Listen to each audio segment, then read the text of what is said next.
विधानसभा चुनाव के लिए दोनों चरणों का नॉमिनेशन का प्रक्रिया समाप्त हो चुका है। प्रत्याशी अब अपने अपने चुनाव क्षेत्र में उतर चुके हैं। तैयारी जोर शोर से है, चूँकि समय इस बार कम मिला है। हम जहानाबाद जिले के घोसी विधानसभा क्षेत्र से प्रत्याशी ऋतुराज से बात करने आए हैं। ऋतुराज जी से हमारी मुलाकात जहानाबाद में हुई है। ऋतुराज जी, बहुत बहुत स्वागत है। बहुत बहुत धन्यवाद आप। कैसी चल रही है तैयारी? चुनाव में आए हैं। तैयारी अच्छी चल रही है। हम लोगों के बीच में लगातार संपर्क कर रहे हैं और जिस प्रकार का जन समर्थन एनडीए को मिल रहा है, आप कह लीजिए अलग अलग गांव में अलग अलग जाति के लोगों के बीच में, अलग अलग समुदाय के लोगों के बीच में, अलग अलग धर्म के लोगों के बीच में, तो इससे साफ स्पष्ट है कि जो स्थानीय विधायक हैं उनके खिलाफ काफ़ी रोष है और लोग एनडीए के पक्ष में वोट करने के लिए इच्छुक हैं।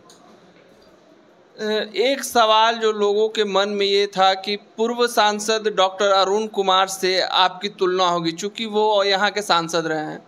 विकास को लेकर विरोध तो राजनीति में आम चीज़ है, लेकिन विकास को लेकर एक पैमाना तय किया है अरुण कुमार ने। उसके साथ आपकी गिनती होगी, जैसे अर्जुन तेंदुलकर और सचिन तेंदुलकर की गिनती होती थी।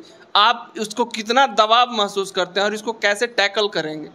देखिए, दबाव नहीं, एक आप कह लीजिए एक हमें उससे एक अच्छा गाइडलाइन मिल जाएगा या आप कह लीजिए एक विज़न मिल जाएगा कि उन्होंने जो कार्य किया है उतना नहीं तो कम से कम उनके आसपास भी कर लूँ तो एक बहुत बड़ी उपलब्धि होगी मेरे लिए। एक किसी भी पुत्र के लिए अपने पिता के छत्र छाया से निकल के काम करना एक कठिन कार्य होता है, मगर हमारा भी एक विज़न है, हमारी भी एक सोच है, उनका भी एक सोच था, उनका भी एक विज़न था। तो मैं चाहूँगा कि जो मेरा विज़न है उस प्रकार से घोसी का विकास हो, और विकास में कई पैमाने होते हैं। मैं चाहूँगा कि क्षेत्र की जनता मुझे किसी से कंपेयर ना करे, मैं बस अपने मन में जो है मैं इस क्षेत्र के लिए जो करना चाहता हूँ मैं वो करूँ, युवाओं के लिए जो मैं जो करना चाहता हूँ वो करूँ, क्षेत्र की जनता के विकास के लिए जो करना चाहता हूँ करूँ। और इसमें हमारी सरकार अगर बनती है, एनडीए की सरकार बनती है, तो हमें एक मजबूती मिलेगी, मजबूती से काम करने की उपलब्धि मिलेगी। तो कोई कंपैरिजन नहीं है, क्योंकि कंपैरिजन मुझे नहीं लगता है कि किया जा सकता है। सबका अपना अपना व्यक्तित्व होता है, अपना सोच होता है। आप विधानसभा चुनाव लड़ने आए हैं, लोगों के मन में एक ये भी है जो आपके विरोध में है या जो आपका विरोध करते हैं, उनका कहना है कि पैराशूट उम्मीदवार ऋतुराज को घोसी लाया गया है, तो इस पर आप क्या कहेंगे? देखिए, जो लोग मुझे जानते हैं या क्षेत्र में जो लोग मुझे जानते हैं वो जानते हैं कि मैं विगत 7-8 सालों से मैं इस क्षेत्र में सक्रिय रहा हूं, क्योंकि मेरे पिताजी का क्षेत्र रहा है। मैं से स्नातक चुनाव में लड़ा था तो अलग 26 विधानसभा में भी सक्रिय था, मगर जहानाबाद से एक अपना घर जैसा लगाव है और घोसी हमारा घर ही है। तो लगातार आना जाना क्षेत्र में लोगों के बीच में हुआ करता था। तो विरोधी कुछ बात कहेंगे, विरोधियों को कहने दीजिए। एक चीज़ और है जो आपने अभी बात बताई, आप विधान परिषद का चुनाव, एमएलसी का चुनाव लड़ चुके हैं, लोगों को ये जानकारी कम है। कब लड़े थे और क्या रहा था उसमें आपका परफॉर्मेंस? देखिए, 2020 में मैं पटना स्नातक क्षेत्र से मैंने निर्दलीय प्रत्याशी के तौर पे चुनाव लड़ा था और उसमें मैं चौथे स्थान पे आया था। और परफॉर्मेंस यही था कि हमारे क्षेत्र में उस समय बड़ा प्यार मिला था युवाओं के बात के लिए हमने चुनाव लड़ा था। और अब फिर हम जेडीयू में आ गए हैं। पार्टी ने हमें कहा कि आप पार्टी में आइए। तो एक विचारधारा हमारी कहीं ना कहीं एनडीए के सरकार के साथ थी।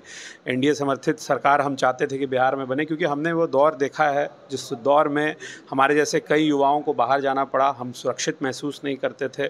जिस प्रकार से आज हम यहाँ जहानाबाद में प्रचार कर रहे हैं रात में 10 बजे 11 बजे, एक दौर था कि 6-7 बजे के बाद कोई जहानाबाद टाउन में नहीं निकलता था। आप हुलासगंज वगैरह तो बहुत दूर की बात है। तो हम चाहते थे कहीं ना कहीं कि एनडीए की सरकार बने, और हमें माननीय मुख्यमंत्री जी के ने हमारे ऊपर भरोसा किया, तो हम चुनाव के लिए हम लड़ने के लिए आ गए। पढ़ाई की बात है, आप एलएलबी किए हैं, सुप्रीम कोर्ट में थे, आप तो शहर से दूर रहे, या जहानाबाद ज़िले से भले ही आपका संपर्क पिताजी के कारण रहा हो, लेकिन यहाँ जो स्थानीय स्तर पर जात की राजनीति होती है, आप जिस विधानसभा क्षेत्र से चुनाव लड़ रहे हैं वहाँ से जगदीश शर्मा भूमिहार समाज से ही थे और इस बार उनके बेटे को राजद ने टिकट दिया है, तो क्या इसका कुछ असर आपको लगता है कि होगा वहाँ? देखिए, बाहर रहा या मैं पटना में रहा या कहीं भी रहा, तो क्षेत्र के लोगों के संपर्क में तो एक स्वाभाविक तौर पे था, हमारे घर पे आना जाना रहता था। हाँ, एक दौर था कि जब हमें 7-8 साल के लिए बिहार आने ही नहीं दिया गया था, क्योंकि वो एक अलग दौर था, उसके ऊपर कई चर्चाएं हो चुकी है। मगर जहाँ तक आपने कहा कि अभी इधर हैं उधर हैं कुछ लोग, हमारे समाज के कुछ लोग आरजेडी में हैं, तो मैं बस इतना ही कहना चाहूँगा कि जो एनडीए की सरकार बनी 2005 में, उसके लिए हमारे समाज ने कई वर्षों का संघर्ष किया है। हमारी खून का बलिदान से ये सरकार बना है।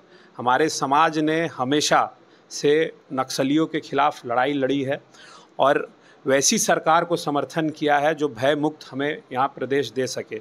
तो मुझे नहीं लगता कि हमारे समाज के लोग उस बलिदान को भूल जाएंगे, उस इतिहास को भूल जाएंगे, उस दौर को भूल जाएंगे और आरजेडी के कभी समर्थन करेंगे। तो ऋतुराज जी हैं जदयू के टिकट पर जहानाबाद जिले के घोसी विधानसभा क्षेत्र से चुनाव लड़ रहे हैं। बातों का सिलसिला तो लंबा चलेगा, क्योंकि इनको भी अपने क्षेत्र में जाना है, लोगों के बीच पहुंचना है। तो इनसे हमने बात की और हमारे चैनल की तरफ से इनको ढेर सारी शुभकामनाएं, ये अपने चुनाव में बढ़िया करें। हम कोशिश करेंगे कि जहानाबाद जिले की तीनों विधानसभा सीटें हैं, 13, 12, 9 कैंडिडेट हैं, ज़्यादा से ज़्यादा कैंडिडेट से बातचीत कर उनकी बातों को आप तक पहुँचाएँ। हमारे चैनल को सब्सक्राइब कीजिए, लाइक कीजिए, फॉलो कीजिए।